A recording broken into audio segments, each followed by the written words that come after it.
Welcome to the Swoop, BG Falcon Media's live sports talk show. Bowling Green Athletics is in full swing right now with 5 programs underway this week.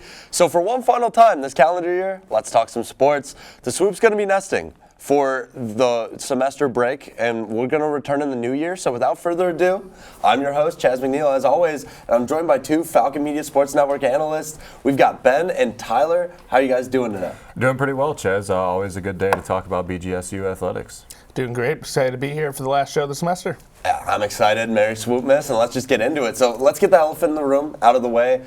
First, Falcon football had their regular season come to an end in a heartbreaker with a 28-12 loss to Miami, Ohio, with their season on the line. This Saturday, the Falcons will have to watch from the sidelines as Miami, Ohio is going to take on the Ohio Bobcats in the MAC championship at Ford Field. That being said, it wasn't a lost season for BG, who were incredible throughout the MAC play. They held their own destiny in their hands until the very last game, and a bowl game is also going to be in their future for the Orange and Brown, with the team having an overall record of 7-5, which meets the 6-game threshold for a bowl game. So let's get into this a little bit. It's been a great season. Both of you, I know, followed football very closely. What are your big takeaways? First of all, it's got to be Harold Fannin. I mean, he's going to be the top draft prospect for Bowling Green this season. He really led the Falcons. Didn't really do so great in that Miami game. One of the main reasons that they lost, they just weren't able to get him the ball as much, and he wasn't able to have as much production, only 8 receptions for 47 total yards on the game. He also, unfortunately, was not able to reach the all-time tight end record in the NCAA for receiving yards, but he had a fantastic year this year. He was one of the keys for the Falcons, one of the good points of this season, and for Scott Loeffler as well on his year with Bowling Green. Yeah, and I think the consistency for this program can't be overlooked. 3rd straight bowl game under Scott Loeffler, but you also have to look at the shortcomings. He's now 1-9 against the top 2 teams in the MAC every single year he's been here. So it's the consistency that he's built for this program, but also you have the highlights of not being able to finish the job for the 3rd straight season in a row. And for 3 seasons, he's going to go to a bowl game. We don't know. We were speculating Snoop Dogg Arizona Bowl, Idaho Potato Bowl, but whatever it's going to be exciting to watch the Falcons. So with that said, another team also fell short of the championship game. It feels like that's a really sad theme that we've got going on this fall semester, you want to call it, with BG Volleyball, who dropped the MAC semifinal match against Western Michigan in the MAC tournament. Despite finishing the year as MAC regular season champions, the Falcons did not make the NCAA tournament due to their tournament loss in the MAC. And that doesn't mean that BG's done. Because the team just qualified for the National Invitational Volleyball Championship, the NIVC for short, and the Falcons, they took on Binghamton last night, winning in 4 sets, which means BG has made it to the Super 16, which will be played against Wright State today at 7 p.m. Let's take a peek at the rest of this bracket, because I'm really excited to see this. If we look at this, so BG's going to move on. They're going to play Wright State, and that's a rematch of a game that we saw earlier on in the year. They defeat Binghamton. Toledo is also in that section of the bracket. So whoever makes it out of there, we could get a BG-Toledo Battle of I-75 matchup. That's going to be really exciting. But, I mean, a lot of people I've heard saying volleyball, it's a little bit of a missed opportunity, but they've still got a pretty bright future in front of them. They definitely do, and especially just looking at the bracket, DePaul's a team that they beat earlier in the season. Toledo's a team that they beat twice earlier in this season. So they definitely have their path cut out for them. They win today. They have a pretty good chance. Omaha and Lindenwood are pretty good teams as well, but not to the level of the Falcons, I think. I'm still of the opinion that the Falcons were the best volleyball team in the Mid-American Conference. They just didn't end up winning it. This is their chance to really make a splash, go deep in this tournament, and do some great things to finish out the year. And we can't forget what happened a few years ago with the WNIT, with women's basketball making it to the Fab Four. So if this volleyball team can make a run like that, it won't necessarily make up for that missed opportunity in the MAC tournament, but it'll give you something really exciting to take away from this season if they can make a deep run in this tournament. And I think I'm really excited. This Wright State rematch, this is no slouch. If you look at the 2 teams together, they're really kind of similar. They both got bounced in their semifinal round. They've both got a lot going for them. And for BG, that libero position is being filled by a different player, Sydney Hernandez. We got to see her last night. Ben and I, we both were there at that game. That's going to be fun. I'm really excited. So with that said, it's time for, I guess, the secondary elephant in the room. I don't know how many elephant ties are in this room. I don't know the plural. But something all 3 of us are very excited for. It's the last show of the semester, so we've got the Swoop Falcon Athletics top 5 moments of the semester, and we're just going to get right into it. That's why we've been rushing. Take it away, boys. So our number 5 moment of the semester is BGSU football tight end Harold Fannin Jr. breaking the program record for career receiving yards by a tight end against Kent State. Let's take a look at the moment.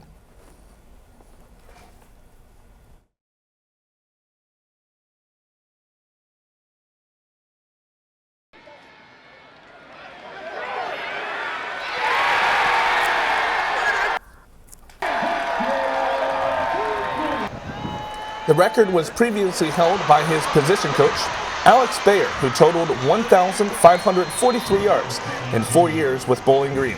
In only 3 seasons, Fannin finished the regular season with 2,183 career receiving yards, shattering Bayer's record by over 600. The junior is only 10 yards shy of the NCAA single-season tight end receiving yard record, with BG's bowl game still to play. Okay, so let's talk about this a bit. That's a big moment because, I think it deserved to be in the top 5. Breaking your own coach's record is so electric. It definitely is. He had a fantastic season. It was really nice to see him kind of cap it off a little bit. You wish he got that 10 more yards for the NCAA record as well. Still a chance to play in the bowl game as well. Huge for Bowling Green, huge for Harold Fannin, great player, and he certainly deserves it this season. Yeah, and I think something else looking forward to it, that record propelled him into the national spotlight. So now you're looking at him as a really high possible draft pick, which would mark 2 years in a row that Bowling Green has a draft pick in the NFL draft. But, just great for the national attention that moment brought to Bowling Green this year. And it's very exciting to just get Harold on the list in general. Electric player. So with that said, let's go to our next one. Let's go to number 4. Ben, you're up. Take it away. So for our number 4 moment of the semester, it was BG Volleyball's Lauren Hovey breaking the program's rally scoring era record for the most career service aces. Chaz had the call in the Stroh Center. Let's take a look and a listen.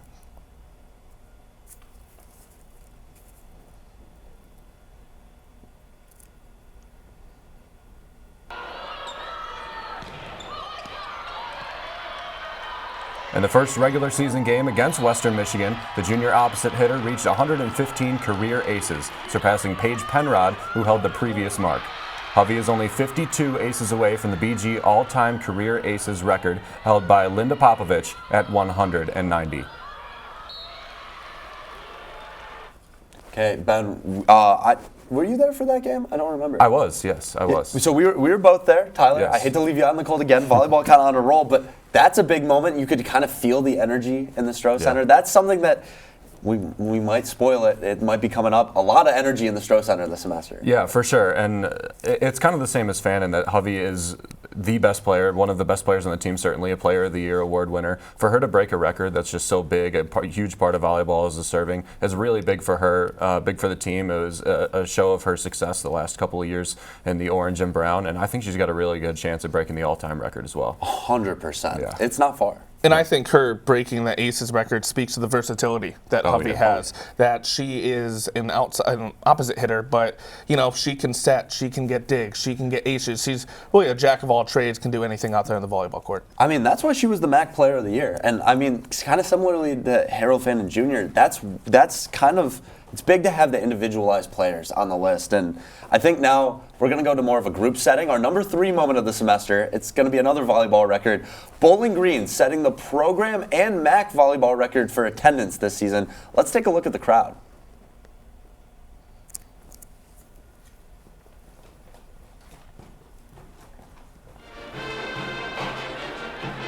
September 20th, fans stormed the Stroh Center to watch BG Volleyball face off against the Ohio State Buckeyes. The 4,201 fans were in attendance that night, which was the biggest crowd in the history of MAC Volleyball since that stat was tracked starting in 2011. That crowd was also the biggest audience that Ohio State had faced up to that point in that season. Although the Orange and Brown weren't able to pull off the upset, losing in 4 sets, the moment definitely earned its spot on our list for the semester. And it's not often, with how long the university has been around, athletics has been around, you break an attendance record. And for that to be against Ohio State, one of there's pseudo rivalry, especially in hockey. I know you know that, Ben, but that's huge. Yeah, it definitely is, and it shows you the community that Bowling Green volleyball has created, especially in Daniela Tomic's time here since 2012. To have that many fans there and attendance, I believe the program record or the Stroh Center record is held in the WNIT against for women's basketball, I should say, and you are rivaling that with a volleyball game, which isn't as highly attended a sport just by nature. So it's very impressive stuff to see from both the team and the players and the fans this year as well. Yeah, not only did they break the record, they completely shattered it. Previous record, just under 3,000, 2,961. You get over 4,200 people in the Stroh Center for that. Like you said, really just talks to the culture, the community that Daniela Tomic has built here at Bowling Green. And I think it's just another positive looking for the future for this program. And I think in my time at Bowling Green, that was one of the most wild moments. Like, you could feel your blood coursing through your body with how much noise was happening. That's just huge, really exciting. So now we've got another big moment. Our number 2 moment of the semester, it's men's soccer. They defeated number 14 Western Michigan at Cochran Stadium. Let's take a listen to Lucas Kleinmeier's call of the moment.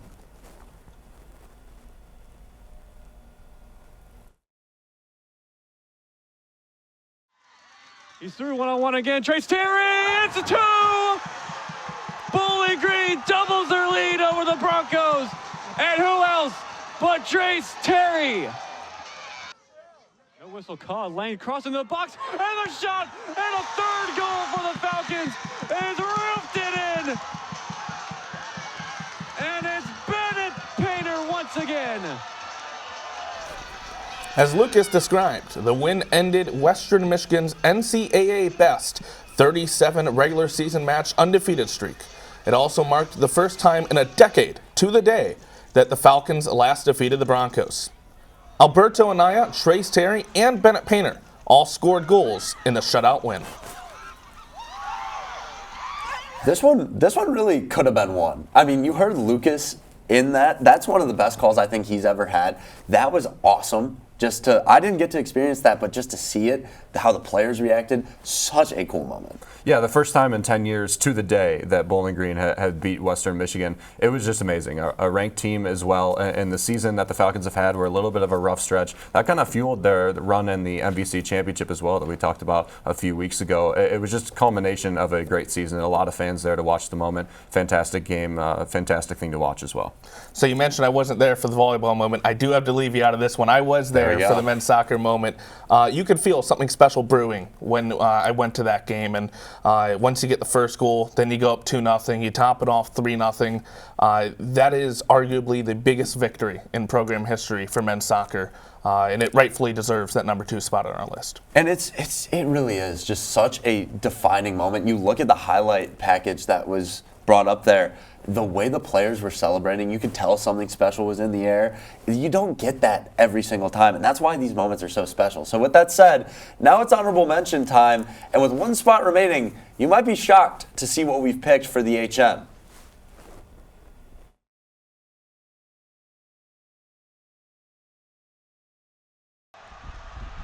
Trying to take to the right, got some blocks, got a hole. Peg was down the far sideline.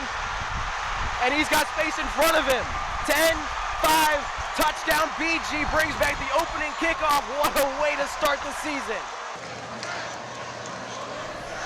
Justin Peggies set the tone, not just for the football season, but for the athletics season on his touchdown run to open the year against Fordham. Which poses the question, how could one of the biggest moments of the year, not just the semester, be left off of our semester's top 5?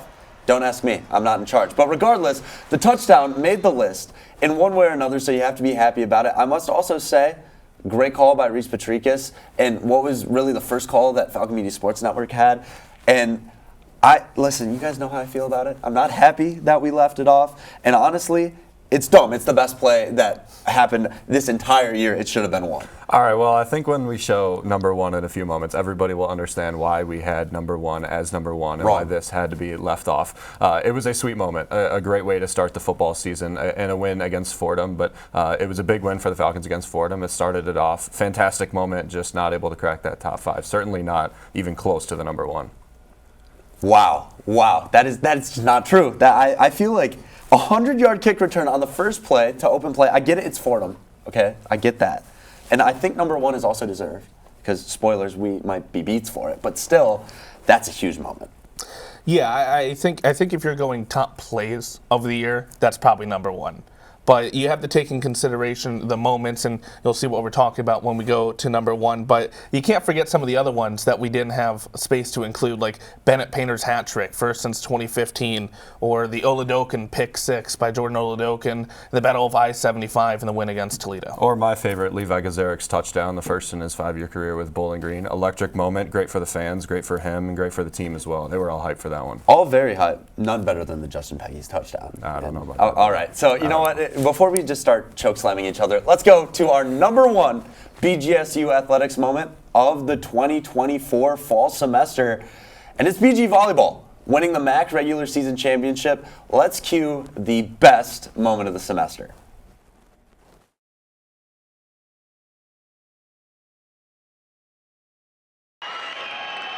For the season, Lauby, that'll be fielded. Picked up on the attack, Archinska off the block, saved by LaPinta. Over is on the attack is Hovey. The Falcons have done it. Bowling Green will host the MAC Tournament regular season championship. Returns to the orange and brown. The Stro applauds. In a 5-set thriller against Ohio in the last match, the Falcons won their 16th contest of the MAC regular season, finishing the best record at 16-2. Because they were the first seed, the Falcons got to host the MAC championship in the Stroh Center while receiving a first-round bye. The regular season championship is the 8th in program history, 6th under head coach Daniela Tomic, and the first in a MAC without both East and West divisions. Okay, that is the number one moment. Let's be honest. It's the only regular season championship that was won this semester. And, I mean, my voice is on that call, so I'm a little biased also. But, yeah, it's the biggest moment. I concede. I concede. It's the only time we can put a championship ahead of one of these. It's the only championship of the semester. It's impossible not to leave it off. In my opinion, BG Volleyball was the best team across all of the sports this semester as well, so it's fitting that it went to them. Not able to do what you'd want them to in the tournament, but I think that's the greatest moment of this semester for sure. Maybe of the year, depends on how the next semester plays out. And I think a lot of it is because of the way that it happened. We refer to them as the cardiac birds a lot throughout the season. They go up 2 sets, it goes to 5, they win in 5 against Ohio University. And who gets the final kill of the season? Or to end that regular season championship run? Lauren Hovey gets the kill to seal the deal for Bowling Green. That is a really good point. I didn't even think about it like that. That is a really good point. It's the number one moment. I'm not even going to do any smoke and mirrors, but that's all we have. Coming up, we have Lathan Chapman with your BG Sports update of the week, only on the Swoop.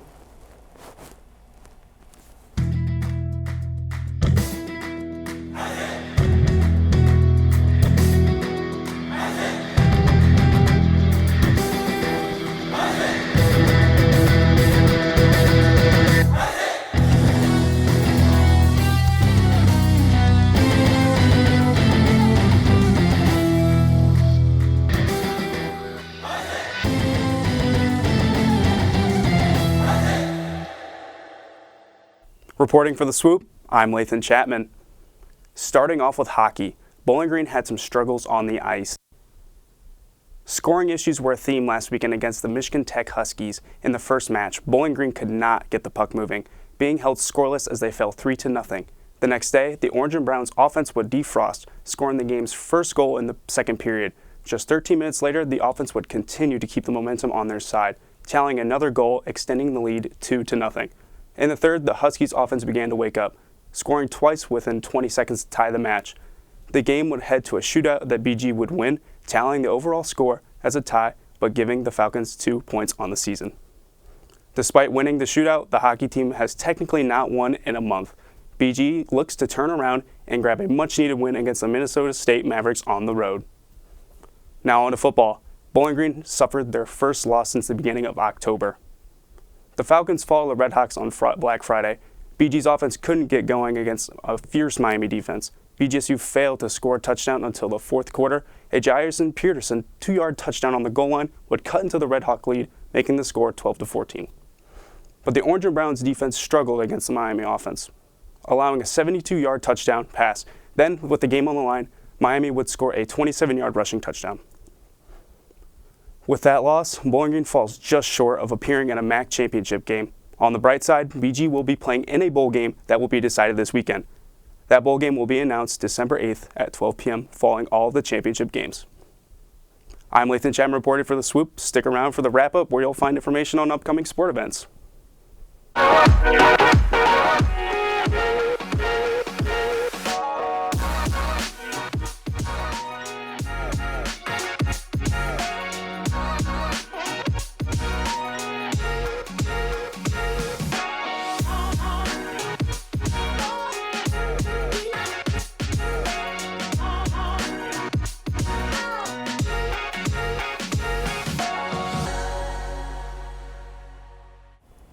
Welcome back to the wrap-up where we update you on all sports happening in the next week.